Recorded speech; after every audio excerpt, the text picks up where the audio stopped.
Indirect channel of distribution. Under the indirect channel of distribution, the marketing company utilize the service of middleman to distribute its product to the consumer. Consumer तक अपने goods को distribute करने के लिए indirect channel में middleman की services को utilise किया जाता है. The role of middleman becomes very significant in indirect channels of distribution. Indirect channel of distribution में मिडिलमैन का रोल स्पेशल हो जाता है, सिग्निफिकेंट हो जाता है. A middleman is an independent business organisation standing between the marketing company and ultimate consumers. These middleman may be further divided into 2 categories. ये जो मिडिलमैन होते हैं इनको हमने 2 कैटेगरीज में डिवाइड किया है, producer, retailer and consumer. This is one stage distribution of channel having one middleman. इसमें सिर्फ प्रोड्यूसर और कंज्यूमर के बीच सिर्फ एक ही मिडिलमैन है, retailer. Under this the manufacturer sales to the retailer who is turn sell to the ultimate consumer. जो क्या करता है रिटेलर, अल्टीमेट कंज्यूमर को गुड सेल करता है. The channel of distribution is very popular these days because of the emergence of departmental stores like Nains, supermarket and other big retail stores. ये जो हमारा चैनल ऑफ डिस्ट्रीब्यूशन है ये popular है, जिसमें सिर्फ एक ही मिडिलमैन बीच में होता है. जैसे डिपार्टमेंट स्टोर है, सुपरमार्केट है. The retailers purchase in large quantity. जो रिटेलर होता है वो लार्ज क्वांटिटी में परचेज करता है फ्रॉम द मैन्युफैक्चरर. सीधे डायरेक्ट रिटेलर मैन्युफैक्चरर से परचेस कर लेता है, यानी यहाँ पर होलसेलर की जो चैनल है वो बीच में एलिमिनेट हो गई है, उसको हटा दिया है हमने. Manufacture and perform certain marketing activities in order to sell the product to the ultimate consumer. 1 level में प्रोड्यूसर, रिटेलर, कंज्यूमर. 2 लेवल में प्रोड्यूसर और कंज्यूमर के बीच में होलसेलर एंड रिटेलर, यानी होलसेलर प्रोड्यूसर से बल्क में ख़रीदता है और वेरियस रिटेलर्स को गुड्स को सेल करता है. फिर रिटेलर अल्टीमेट कंज्यूमर को सेल करता है. 3 लेवल में प्रोड्यूसर और कंज्यूमर के बीच agent, wholesaler, retailer. Producer agent को सेल करता है, एजेंट होलसेलर को और होलसेलर रिटेलर को. अब सेकंड हमारा लेवल आ रहा है, क्लासिफिकेशन आ रहा है, producer, wholesaler, retailer and consumer. This is a traditional channel of distribution for the sales of consumer goods. There are 2 middleman in this channel, namely wholesaler and retailer. This channel is most suitable for the product which widely spreaded market. However, in some cases there may be an agent middleman in place of wholesaler. यानी इस जो wholesaler की जगह पर कोई agent भी आ सकता है और एजेंट रिटेलर को सेल कर सकता है. The agent middleman serve as a link between the producer and retailer. तो प्रोड्यूसर और रिटेलर के बीच agent as a link work करेगा. Third, producer, agent, wholesaler, retailer and consumer. This is 3 stage channel for distribution under which mercantile agent establish a link between the producer and the wholesaler. जो producer और wholesaler के बीच में एक और link आ जाती है हमारी, agent. This channel is used where the wholesaler are the scattered throughout the country and the agent undertake marketing on behalf of the producer. यहाँ पर एक एजेंट आ जाता है जो प्रोड्यूसर के बिहाफ पर मार्केटिंग करता है. The wholesaler sell to retailer. फिर होलसेलर रिटेलर को सेल करता है. प्रोड्यूसर एजेंट को देता है, एजेंट होलसेलर को सेल करता है, होलसेलर रिटेलर को सेल करता है. और retailer who is turn sell to consumer. Retailer consumer को सेल्स करता है.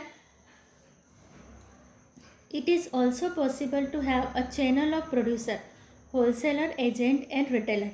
तो हमने फिज़िकल डिस्ट्रीब्यूशन में दो चैनल देख लिए, दो तरीके देख लिए, डायरेक्ट चैनल और इनडायरेक्ट चैनल। अच्छे से इजी है, अच्छे से प्रिपेयर करना है। Now we start double distribution system और medium. When a producer uses both the direct and indirect channel, कभी कभी जो प्रोड्यूसर होता है वो अपनी कुछ सेलिंग डायरेक्ट करता है और कुछ सेलिंग वो मिडलमैन के थ्रू करता है। It is called as double distribution system. Hence, he get benefit of both the system. In the present time, due to wide consumer base, producers are using this system to reach out to every single consumer. तो दोनों system को वो use करके हर consumer तक पहुंचना चाहता है। The only challenge involved here is to divide the market as to which market direct and indirect system to be used.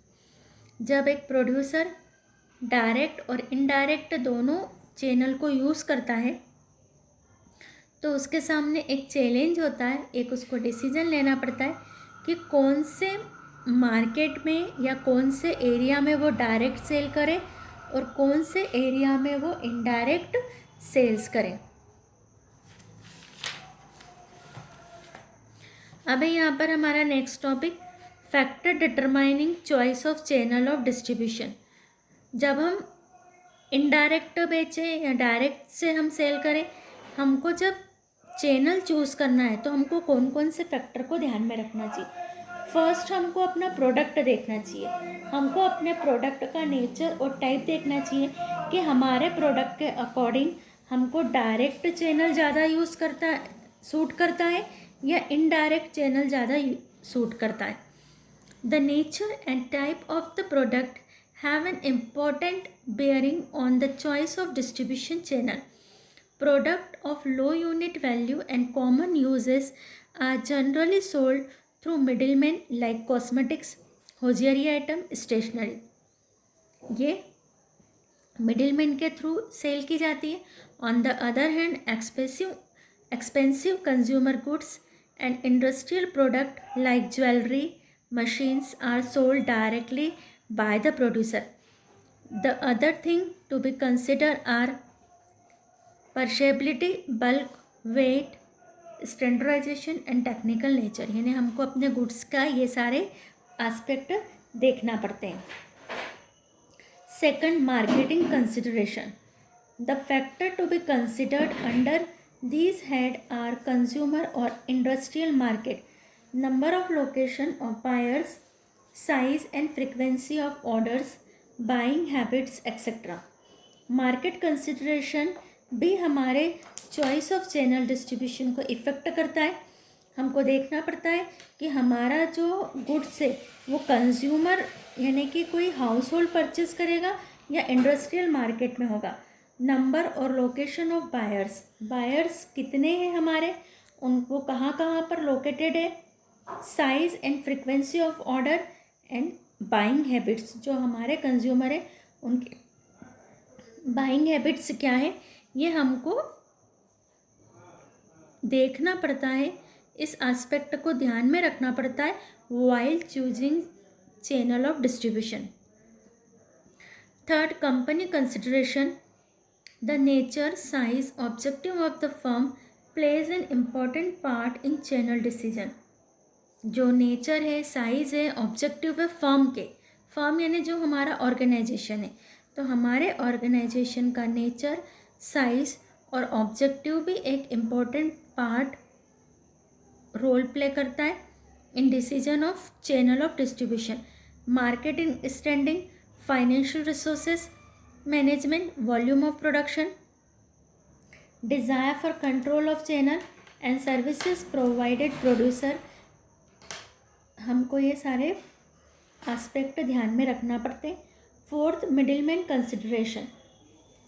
The cost and efficiency of distribution channel depend largely on the nature and type of middleman as reflected in the following factor.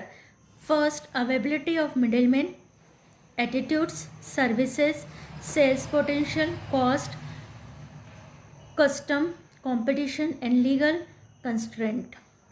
Fourth, government related factor. The government policies affected the choice of channel of distribution. New products can only be distributed by obtaining license, for example, sale and purchase of machines. तो government से related जो हमारी policies है वो भी हमारे product के distribution को इफ़ेक्ट करती है.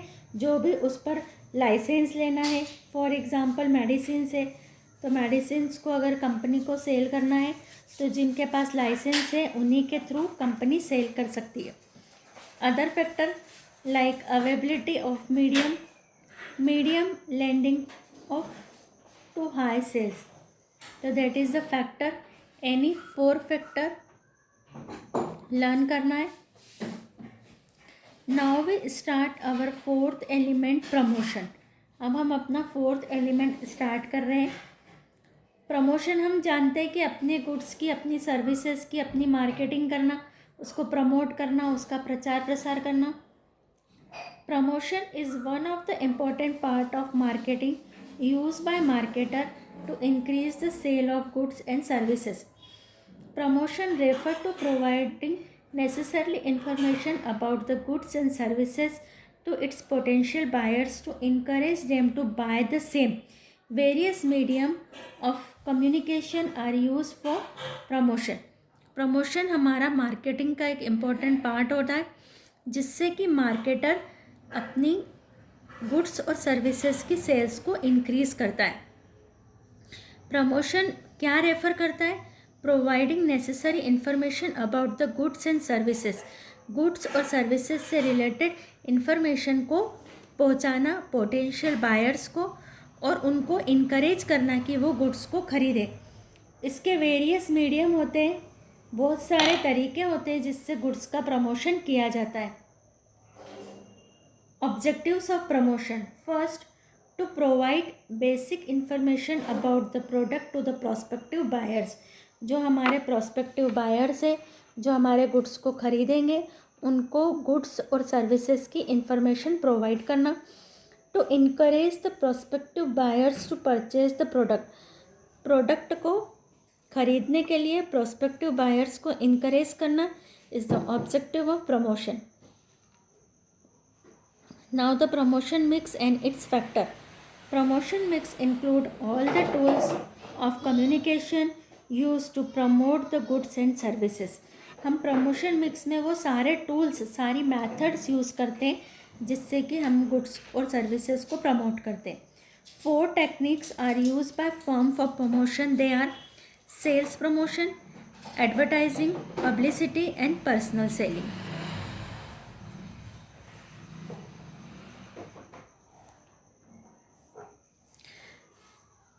Thus, the promotion mix refer to the activities that are undertaken to inform customers about the firm's product and persuading them to purchase the same.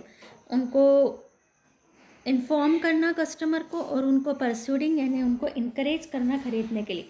The above elements are discuss further. Marketing, sales promotion, advertising, publicity and personal selling. तो ये सारे हमारे medium of promotion है. तो हमारा today video is finished. In next video we start our techniques. अब हम techniques एक एक करके चारों टेक्निक्स को हम पढ़ेंगे.